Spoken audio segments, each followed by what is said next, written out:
பார்க்கணுன்னு சரவணன் வந்து ஒரு 6 மாதம் என்னை தொடர்ச்சியாக கேட்டே இருந்தார். நான் வந்து எஸ்கேப் ஆகிட்டே இருந்தேன். ஏன்னா சசி சார் சரவணன் ஏற்கனவே உடன்பிறப்பே, பயங்கர பாசம் மழையாக இருக்கும், இதிலேருந்து எஸ்கேப் ஆகணும்னு நான் தள்ளி போட்டே இருந்தேன்.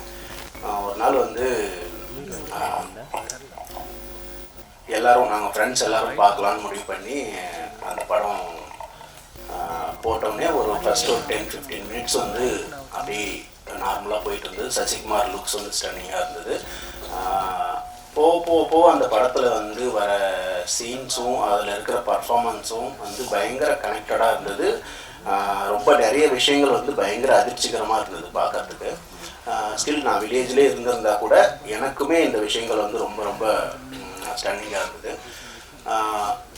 எது நல்ல படம்னு நான் சொல்லுவேன்னா, ஒரு பெரிய பட்ஜெட் எடுக்கிற படமோ, பெரிய ஹீரோ படமோ, பெரிய பாக்ஸ் ஆஃபீஸ் பண்ணுற படமோ கிடையாது.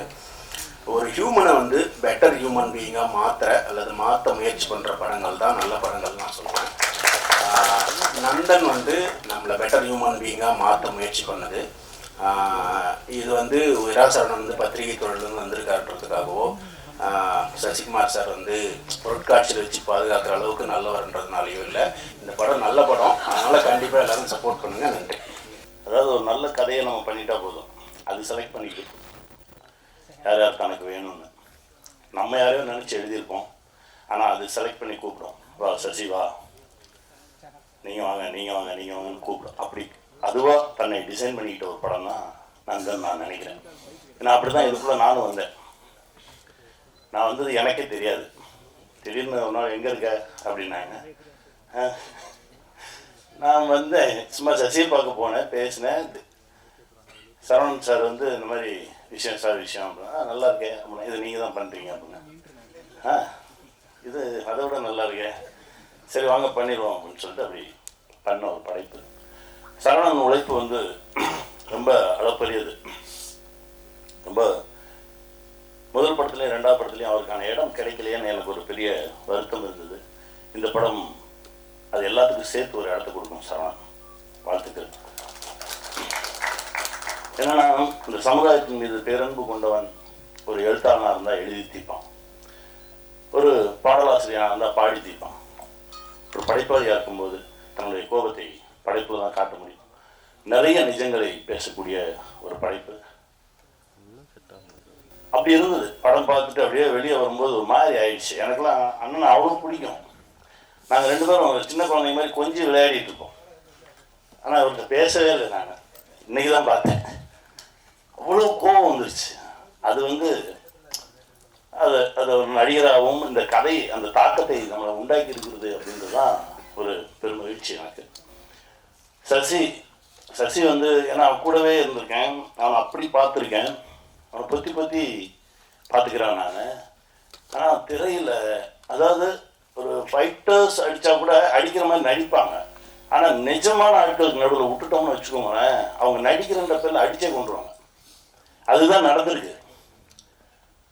அது ஒரு காட்சி, என்னால் அது இப்போ கூட அது நினச்சா கூட ஒரு மாதிரி படபடப்பாக வரும். அந்த மாதிரி ஒரு காட்சி. அது உண்மையிலே சசி வந்து நந்தனுக்கு முன் நந்தனுக்கு பின் அப்படின்ற மாதிரி ஒரு தளம் சசி கிடைக்கும். தம்பி, நீ பட்ட கஷ்டத்துக்கு எல்லாமே இந்த பிரபஞ்சம் ஒரு நல்ல பலனை கொடுக்கும். சுற்றி நீங்கள் எவ்வளோ கஷ்டப்பட்டிருந்தாலும் சரி, அந்த ஒரு ஷாட் போதும். ட்ரெயிலரில் வந்துச்சு பாருங்கள், தமிழகமே எழுந்து உங்களுக்காக கை தட்டுமா, வாழ்த்துக்கள். ஏன்னா அவரை மிதிக்கும் போது நான் எழுந்திரிச்சு கை தட்டினேன். ஏன்னா அது தேவையான ஒரு இடம், அற்புதமான ஒரு இடத்துல அமையணும் ஒரு சில விஷயங்கள். அது அமைஞ்சிருக்கு. இதை கொண்டு போய் ஜனங்ககிட்ட எப்படி வைக்க போகிறோம் அப்படின்ற ஒரு கேள்வி எனக்கு எப்போவுமே இருக்கும். ஏன்னா ஒரு வருஷத்தில் ஒரு 52 வாரம் இருக்குது. இந்த 52 வாரத்தில் ஒரு 7-8 பெரிய படங்கள் ரொம்ப நீ யாரும் வந்துடாதீங்கன்னு மறிச்சிருவாங்க. உங்களுக்கு தெரியும், அந்த பெரிய படம் வந்தால் 2 வாரத்துக்கு வேறு எந்த படமும் வரக்கூடாதுன்றவாங்க. அந்த மீதி இருக்க நேரத்தில் தான் பாவம் 7-8 படங்கள் வந்து விழுந்து அதில் நல்ல படங்கள் சிதைக்கப்பட்டு எங்கெங்கேயோ போய் ஏதோ நடந்து ஒரு 200 படம் ஒரு வருஷத்துக்கு ரிலீஸ் ஆகுது அப்படின்னா, ஒரு 20 படம் ஓடுது அப்படின்னா, ஒரு 10 படம் கமர்ஷியல் படமாக இருக்கும், ஒரு 10 படங்கள் இந்த மாதிரி ஒரு நல்ல படங்களாக இருக்கும். அந்த நல்ல படங்களை காக்கக்கூடிய ஒரு மனிதர் வேணும் அப்படின்னு நினைக்கும்போது தான் அண்ணா ரவி அண்ணா உள்ளே வந்திருக்காருனாங்க. ரொம்ப சந்தோஷமாக இருந்தது. அண்ணா ரொம்ப மகிழ்ச்சி. இந்த படத்தை சரியாக கொண்டு போய் ஜனங்கிட்ட வைங்க. ஏன்னா இது அங்கே நடக்குது இங்கே நடக்குது, இந்த காலத்துலேயும் இப்படியெல்லாம் நடக்குது அப்படிலாம் பேசிக்கிட்டு இருப்பாங்க. இந்த காலத்தில் தான் நடந்துகிட்டு இருக்கு, இன்னும் நடக்கும். அது நடக்க விடாமல் மனிதனாக மாற வேண்டும் அப்படின்றது தான் இந்த படத்துடைய ஒரு அடிநாதம். இது வெல்லணும். இந்த மாதிரி பல விஷயங்கள் நம்ம ஜனங்க முன்னாடி வைக்கணும். சின்ன சின்ன மாற்றங்கள், யாராவது ஒரு மனிதன் மாறினா கூட போதும், அது ஒரு மிகப்பெரிய ஒரு வெற்றியாக தான் பார்க்கப்படும். இந்த படம் ஒரு மிகப்பெரிய வெற்றி அடையணும். அதுக்கு நான் இறைவன்கிட்ட பிரார்த்தனை பண்ணிக்கிறேன். ஜிப்ரான் சார் இசை பேசிச்சு சார், ரொம்ப மகிழ்ச்சியாக இருந்தது சார். ஏன்னா படம் முடிச்சுட்டு வந்தாலும் சசிட்டு சொன்னேன், மியூசிக் வேற மாதிரி இருக்குடா, அது வேற ஒரு தளத்துக்கு நம்மளை எடுத்துகிட்டு போகுது அப்படின்ற மாதிரி பேசிகிட்டு இருந்தோம். ஜிப்ரான் சார் ரொம்ப பிரமாதமாக ஒர்க் பண்ணி கொடுத்துருக்கீங்க சார், ரொம்ப நன்றி. இந்த படத்தில் ஒர்க் பண்ண எல்லாருக்கும் என்னுடைய மனமார்ந்த வாழ்த்துக்கள். இது மிகப்பெரிய வெற்றி அடையணும். நான் இறைவன்கிட்ட பிரார்த்தனை பண்ணிக்கிறேன்.